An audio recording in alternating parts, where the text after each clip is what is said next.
Muy buenas tardes. Muchas gracias por estar nuevamente conectados en esta tarde.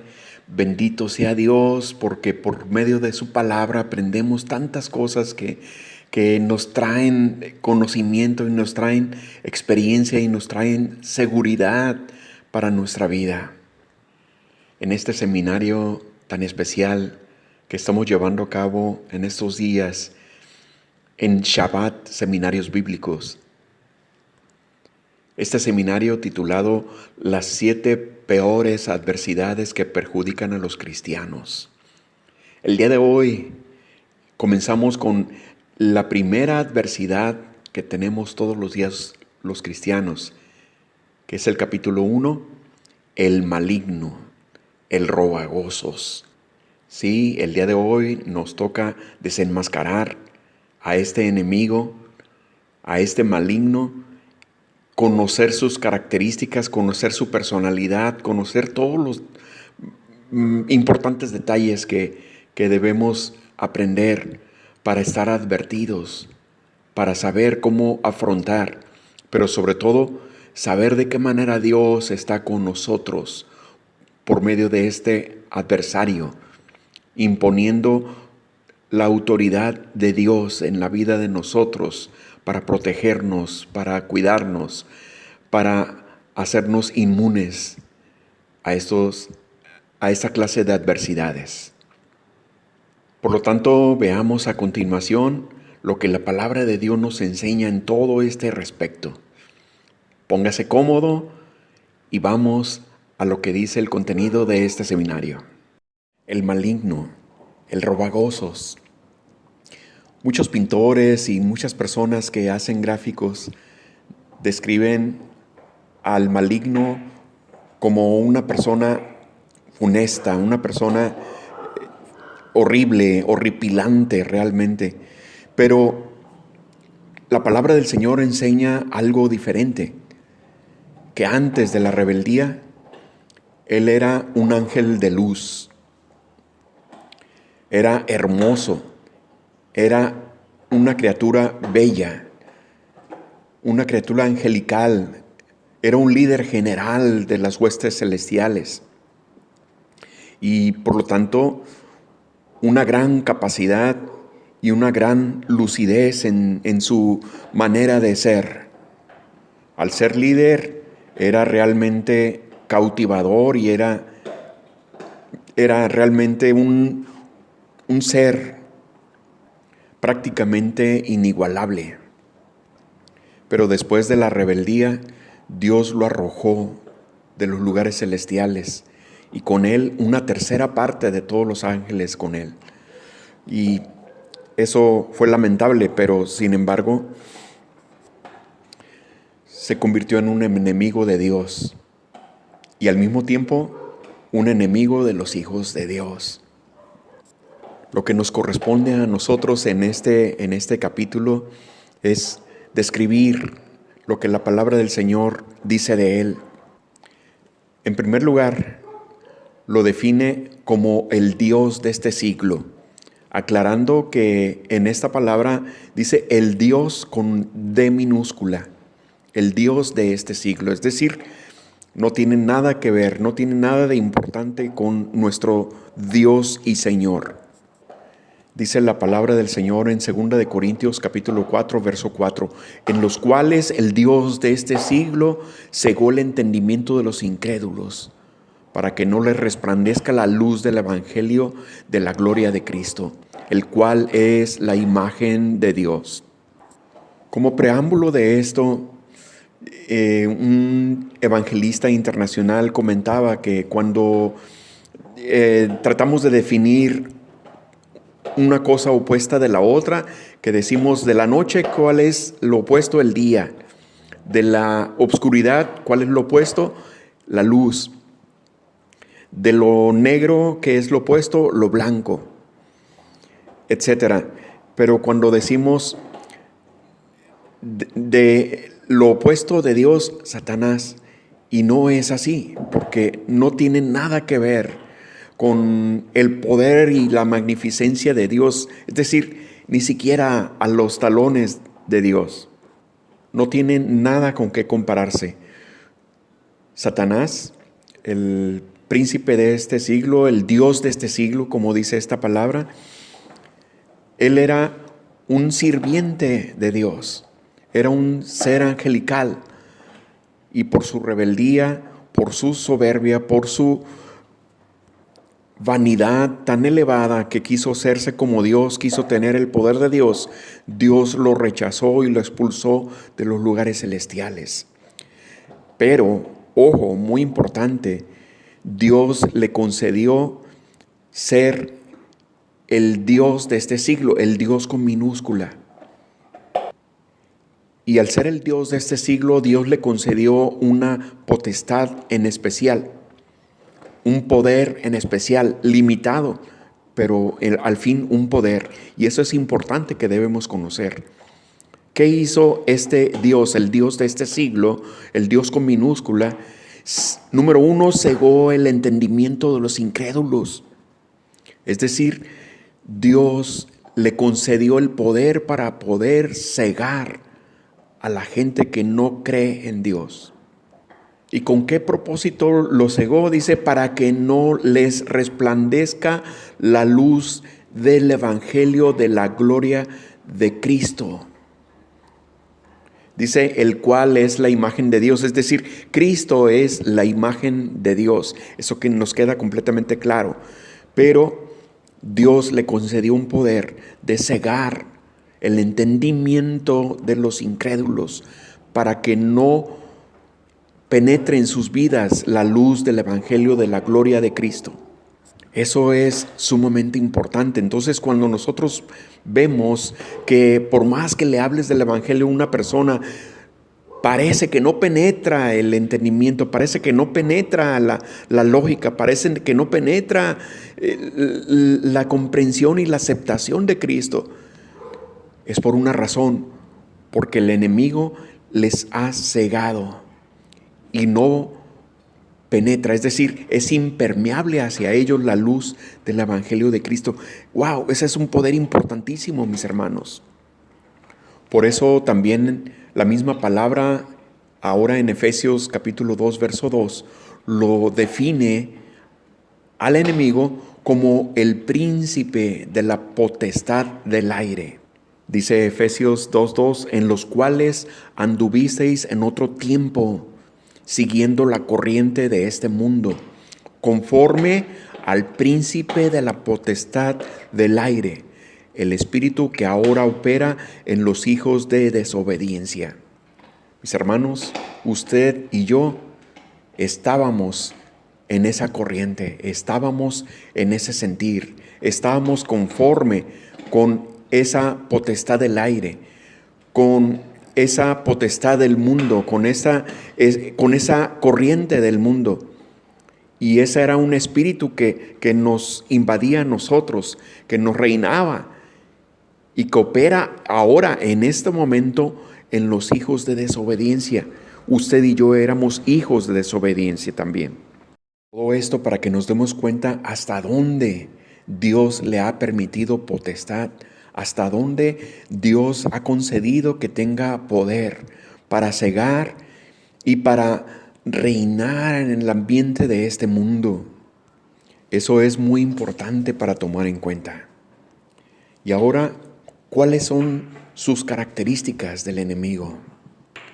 Por medio de esto nos vamos a dar cuenta qué fichita, es decir, con qué fichita estamos refiriéndonos precisamente, qué características de su personalidad, cuáles son las características que lo identifican precisamente al enemigo. Todo esto a la luz de la palabra de Dios, que lo identifica, número uno, como homicida. Dice la palabra del Señor en el Evangelio de Juan capítulo 8, verso 44.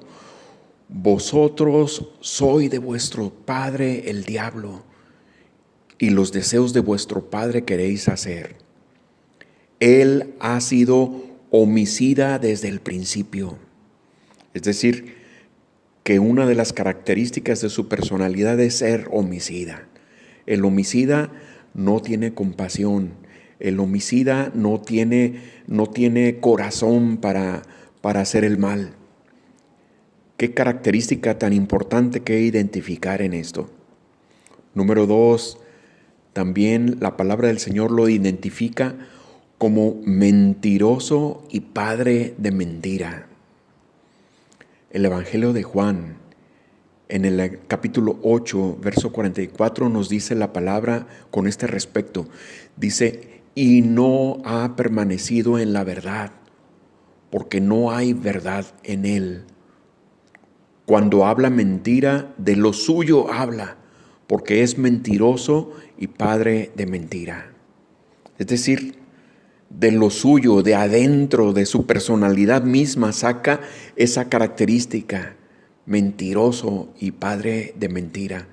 Cuando habla, dice mentira. Cuando te condena a ti, te condena con mentira. Cuando te está haciendo sentir mal, te está haciendo sentir mal con mentira. Cuando pone en ti miedo, te está poniendo miedo con mentira. Es decir, su característica personal es de mentira y no hay otra característica que pueda hablar de sí mismo. Es decir, no hay verdad en él porque es mentiroso y padre de mentira. Es decir, lo que el enemigo te quiere hacer sentir en tu interior, no le creas porque es mentiroso. Número 3, la misma palabra del Señor lo identifica como adversario. Adversario quiere decir enemigo, quiere decir contrario a ti, contrario a mí, contrario a cada uno de los hijos de Dios. La palabra del Señor en 1 de Pedro capítulo 5 verso 8 dice, sed sobrios y velad, porque vuestro adversario el diablo. ¿Qué quiere decir esto? Que nunca va a haber una buena intención para contigo. Siempre va a haber una enemistad. Siempre va a ser contrario a las cosas de Dios. Siempre va a ser contrario a las promesas de Dios. Siempre va a ser contrario a las bendiciones que tiene Dios para tu vida. Número 4, el Señor lo define también como león rugiente. Ahorita vamos a ver qué significa eso. Dice 1 de Pedro 5:8, como león rugiente anda alrededor buscando a quien devorar. Buscando a quien devorar como león rugiente quiere decir que cuando menos se espera te va a atacar. Cuando menos esperas va a venir con todo contra ti. Y alrededor anda buscando la oportunidad, anda buscando cualquier flaqueza que tengas, anda buscando cualquier circunstancia que te debilite para ir sobre ti y atacar a muerte. Mis hermanos, eso es muy importante. Nunca va a haber una ápice de buena intención en este león rugiente, en este devorador, en este mentiroso, en este enemigo. Y número 5, la palabra del Señor también lo define como ladrón. Dice el Evangelio de Juan capítulo 10, verso 10. El ladrón no viene sino para hurtar y matar y destruir. Yo he venido para que tengan vida y para que la tengan en abundancia. Dios ha venido a nuestra vida para darnos vida eterna y para tenerla en abundancia. Pero este ladrón, este robagoso, viene para hurtar, viene para matar y viene para destruir lo que Dios ha construido en tu vida, lo que Dios te ha dado, lo que Dios te ha prometido, lo que Dios ha traído como vida a lo que estaba muerto en ti, mi hermano. Cuidado con este ladrón, porque viene a robar toda esa buena intención de Dios.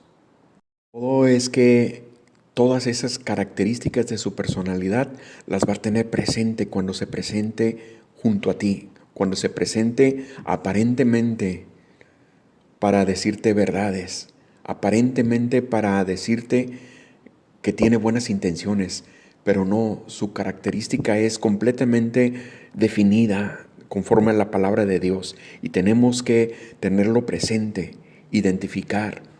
Además, siempre va a llevar objetivos. ¿Cuáles son esos objetivos que va a llevar? Ten cuidado, pon atención, porque aquí lo dice la palabra del Señor. Es decir, que el enemigo va a ir con un target en contra de ti.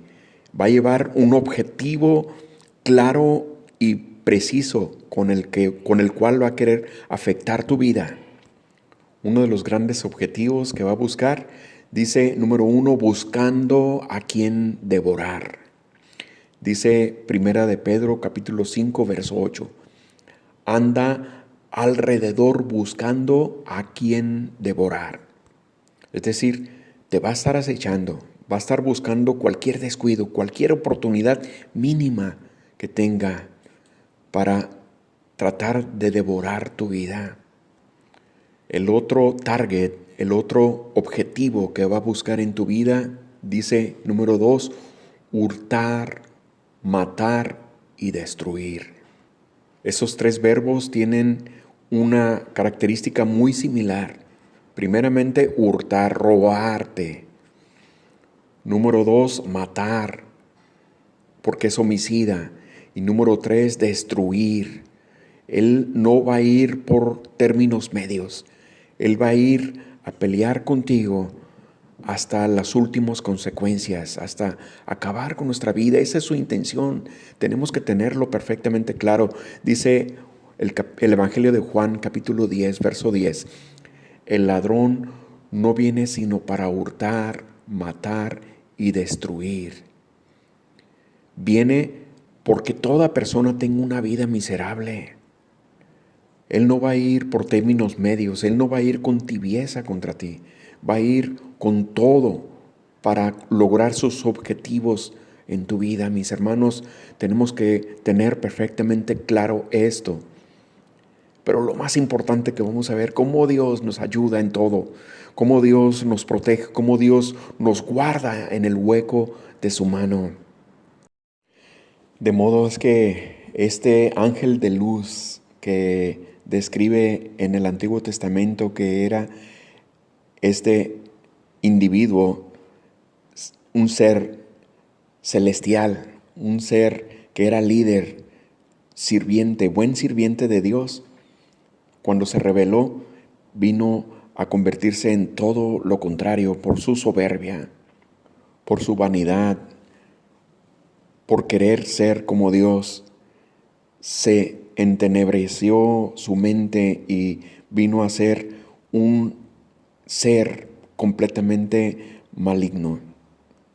Y ahora la palabra de Dios nos describe cuál es su oficio, cuál es, podríamos decir, su actividad primordial, cuál es su profesión, por decir algo, para lo cual se preparó, para lo cual está ahí con toda la gran disposición. Dice, para ser un acusador. Dice la palabra de Dios en Apocalipsis 12:10 y en Job 2, 1 al 7. Dice, quien acusa de día y de noche. O sea que según Apocalipsis 12:10, de día y de noche incansablemente está llevando a cabo su oficio, está llevando a cabo su profesión y no cesa de hacerlo, acusar a los hijos de Dios, acusar delante de Dios. Y no solamente eso, sino acusarte también dentro de tu mente. Te está tratando de mostrar como si tú no fueras merecedor de la gracia de Dios, cuando la gracia de Dios proviene de la misericordia y del amor que Dios nos tiene a nosotros incondicionalmente. Pero Él estará tratando de acusarnos de día y de noche incansablemente. También el libro de Job en el capítulo 2, versos del 1 al 7 describe cómo con un propósito de acoso estuvo tratando de tentar a Job. Dice Job, capítulo 2, versos del 1 al 7, dice: aconteció que otro día vinieron los hijos de Dios para presentarse delante de Jehová, y Satanás vino también entre ellos, presentándose delante de Jehová. Y dijo Jehová a Satanás: ¿de dónde vienes? Respondió Satanás a Jehová y dijo: de rodear la tierra y de andar por ella. Y Jehová dijo a Satanás: ¿no has considerado a mi siervo Job, que no hay otro como él en la tierra, varón perfecto y recto, temeroso de Dios y apartado del mal, y que todavía retiene su integridad, aun cuando tú me incitaste contra él para que lo arruinara sin causa? Respondiendo Satanás dijo a Jehová: piel por piel, todo lo que el hombre tiene dará por su vida. Pero extiende ahora tu mano y toca su hueso y su carne, y verás si no blasfema contra ti en tu misma presencia. Y Jehová dijo a Satanás: he aquí, él está en tu mano, mas guarda su vida. Y dice el verso 7, entonces salió Satanás de la presencia de Jehová e hirió a Job con una sarna maligna desde la planta del pie hasta la coronilla de su cabeza. Es decir, que este acusador, este mentiroso, este maligno, este mentiroso, este homicida, vino con una gran tentación, con un gran plan de tentar hasta lo más profundo al siervo de Dios, llevando a cabo su oficio, llevando a cabo su profesión como acusador, pero con toda la alevosía y con todas las características de su personalidad y de sus objetivos que describimos antes. Sin embargo, la misma palabra de Dios nos habla de una potestad que le ha sido dada desde lo alto, desde el poder de Dios, una potestad que solo es limitada y también es temporal. En primer lugar, es limitada porque Dios no le ha dado un poder absoluto, sino hasta cierto límite marcado por Dios mismo. Y ha sido temporal porque solamente su potestad corresponde al tiempo en el que estamos nosotros aquí en el mundo. Dice Primera de Juan capítulo 5, verso 19. En la parte B de este versículo dice: el mundo entero está bajo el maligno. Dice completamente el Primera de Juan 5, 19, sabemos que somos de Dios y el mundo entero está bajo el maligno. En otra versión dice: el mundo entero está bajo el control del maligno. El día que me vino esta palabra revelada, me quedé realmente estupefacto porque dije: el mundo está bajo su control. Dios le dio un control sobre este mundo. Por eso el mundo es un enemigo de Dios.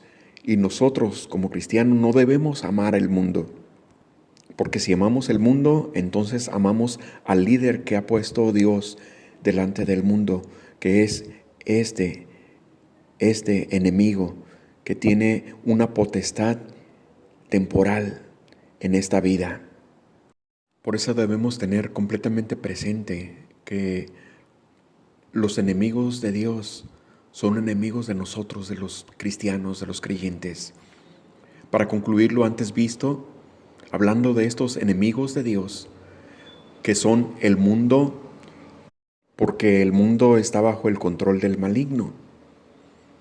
El mundo y el reino de Dios conviven en el mismo espacio físico, pero cada uno de ellos tiene diferentes códigos de conducta, diferentes códigos de ética, diferentes principios, diferente moral y de leyes claramente identificables que podemos en forma inequívoca tomar o decidir. Es decir, tenemos la libertad de decidir conforme a este mundo o bien conforme al reino de los cielos.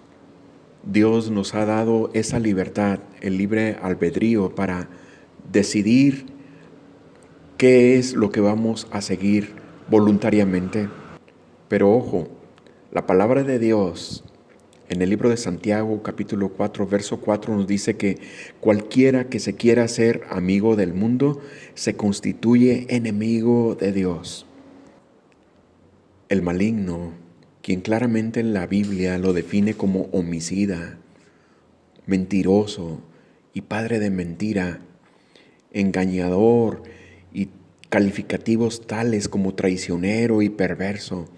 Para tal, la palabra de Dios nos enseña cómo afrontarlo. Dice el libro de Santiago capítulo 4 verso 7, que para nosotros enfrentarlo dice: someteos pues a Dios, resistir al diablo y él huirá de vosotros. Es decir, que no nos vamos a subir al ring a pelear de frente a frente con él, sino que tenemos que resistir. Pero antes de resistir, someternos completamente a Dios. Sometiéndonos a Dios, estaremos haciendo resistencia en contra del enemigo. Y una vez que resistimos, Él sale huyendo de nosotros.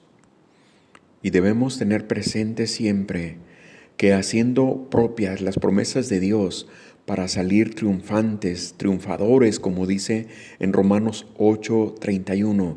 ¿Qué pues diremos a esto? Si Dios es por nosotros, ¿quién contra nosotros?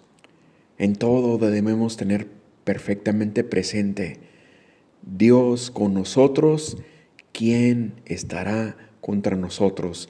¿Quién va a ser más fuerte en contra de nosotros? Si Dios está por nosotros, pero tenemos que someternos a Dios. Tenemos que someternos a la fe que Dios nos ha dado. Tenemos que someternos a su palabra y meditar en ella de día y de noche. Esa es la voluntad que debemos seguir en nuestra vida. Meditar, estar bajo la sombra del Altísimo, estar bajo el cobijo del Altísimo y resistir, porque entonces va a huir de nosotros este enemigo tan fuerte y poderoso. De modo es que debemos seguir con detalle toda esta instrucción para salir vencedores y más que vencedores en Cristo Jesús. Así es como Dios, permaneciendo con nosotros, nos hace verdaderamente protegidos para esta adversidad tan inmensamente fuerte, la cual no vamos a enfrentar nosotros con nuestras fuerzas, sino con el poder de la sangre del Señor Jesucristo en nuestra vida. Y más nos vale permanecer en Él, porque sin Él somos completamente vulnerables. De ese modo, damos muchas gracias por esta oportunidad de estar nuevamente conectados. Y estén al pendiente de cada sábado, como estamos acostumbrando ya en estos días, compartir un seminario bíblico para seguir creciendo en la fe, creciendo en nuestra confianza en Dios y para permanecer completamente fieles al Señor Jesucristo. Muchas gracias por su atención. Muchas gracias por haber dispuesto de este tiempo para seguir conociendo y aprendiendo de la bendita y hermosa palabra de Dios. Estén por favor al pendiente para que la próxima semana sigamos aprendiendo, sigamos compartiendo, sigamos conectados en nuestro próximo tema que tenemos la siguiente semana respecto de esta temática: las 7 peores adversidades que perjudican a los cristianos. Muchas gracias por su atención. Nos vemos en la próxima semana. Que Dios los bendiga abundantemente en el nombre poderoso de Cristo Jesús. Amén.